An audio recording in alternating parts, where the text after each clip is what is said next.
about Yahya alayhi salam, وَأَتَيْنَاهُ الْحُكْمَ صَبِيًّا, and we had given him power and wisdom and knowledge when he was at a young age about Yahya alayhi salam.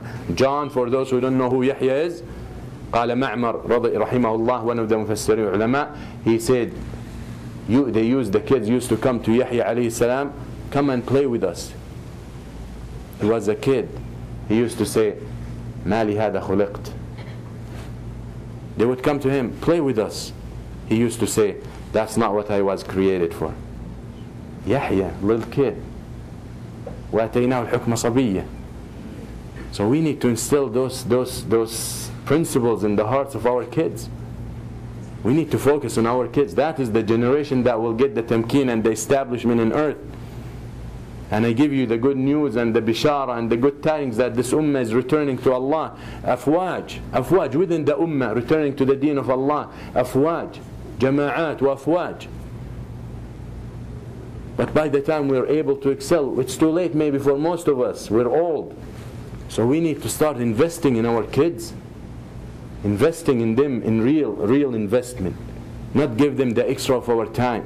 And then you come to the parents, why don't you spend time with your kids? Why don't you teach them? Why don't you educate them? They tell you, I'm busy making future for them. What is the point? Bring them all the money in the world and their hearts are dead. And there is no life for hearts without Allah subhanahu wa ta'ala. أَلَا بِذِكْرِ اللَّهِ تَطْمَئِنُّ الْقُلُوبِ. So let's focus. That is what you learn from Ashura. Musa alayhi salam is a day when Allah saved Musa from Fir'aun. Why Allah gave tamkeen to Musa? Because He took care of him when he was suckling. From that moment, that's why Musa came out to be who he is, or who he was. Maybe our kids cannot be prophets because there is no prophet after Muhammad sallallahu alaihi wasallam, but they can be on their footsteps.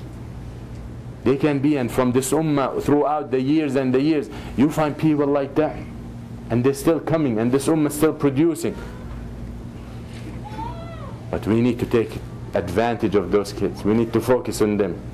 When you see your kid is gifted, take advantage of him for the deen of Allah subhanahu wa ta'ala. All of us, we see our kids gifted, we want them engineers and doctors and lawyers and all that. That is great. But without the deen of Allah, that means nothing. That means nothing. I promise you, life is miserable. And we know engineers and doctors who are away from Allah, who are not Muslims maybe, their life is miserable. Life is miserable. People who are rich and have all the money, their life is miserable. And there's a great example in tiger. Or cheetah, I should say. But the point is, we need to return to the deen of Allah, and we need to invest in our kids. In our kids. That is the reality. And that's what you really learn from Musa with Fir'aun. وَأَوْحَيْنَا إِلَى أُمِّ مُوسَى أَنْ أَرْضِعِهِ. Inshallah, we'll talk about the last part after the istiraha. قولوا قولي هذا استغفر الله لي ولكم صلى الله على محمد.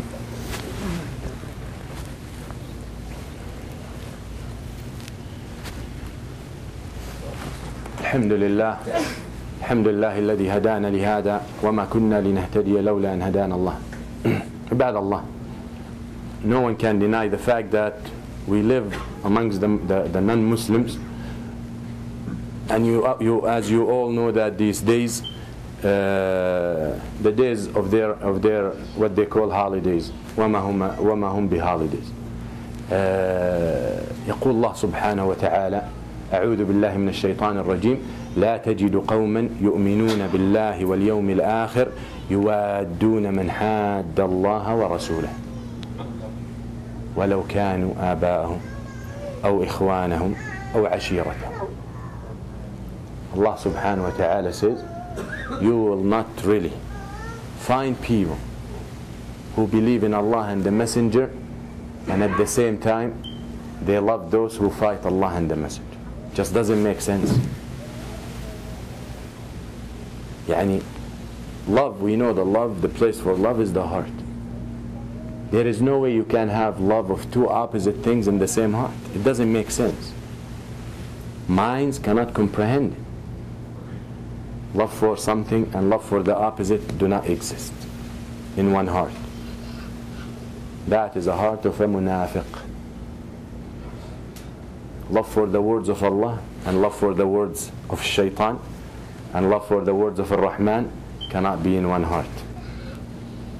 Love for the Quran and love for music cannot be in one heart.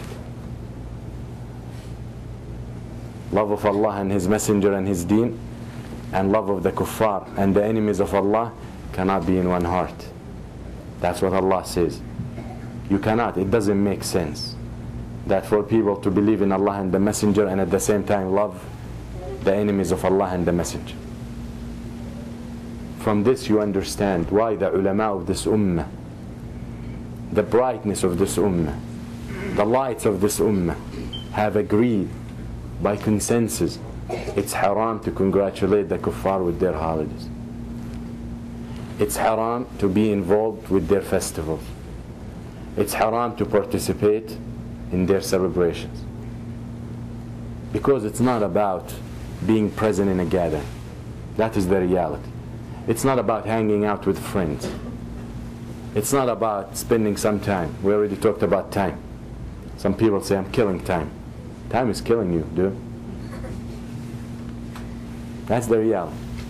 It's about loyalty to the deen of Allah and the Messenger. And I ask any one of you, طيب? And if you answer yes, then you need to seek help. But I know all of you will answer no to the following questions. Someone comes to you and he tells you, I stole. What would you say to someone who was told that so he congratulated this person?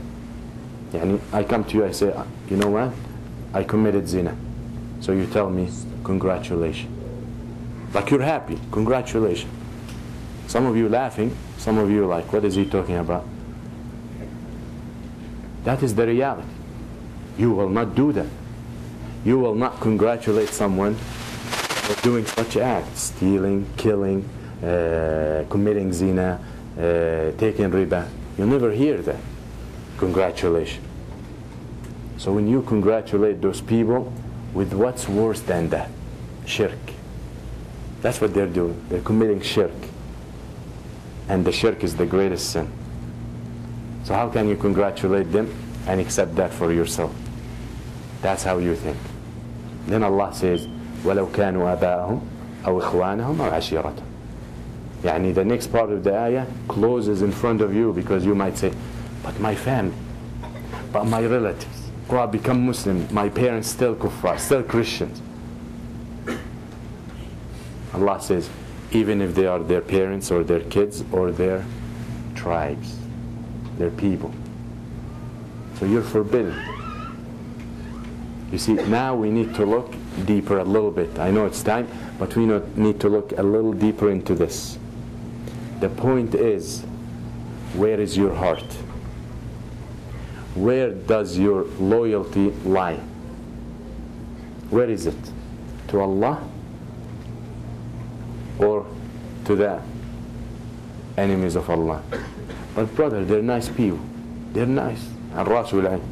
They're nice. Some of them are honest. Some of them are more high levels of morals. Some of them are very, very generous. Some of them great. We don't deny that. But the point is, they can be all that good, yet they're not doing what they were created for. What's the point? You're a brain surgeon. I hire you to do a surgery for me, for my brain, because it's got some problems. And you come, and after 10 hours of surgery, what did you do? Oh, I did your liver problem. I fixed your liver problems, your kidney problems, your heart problems, your lung problems. It's about my brain. I paid you. I came here under your scalpel for my brain. And you fixed everything. What's the point?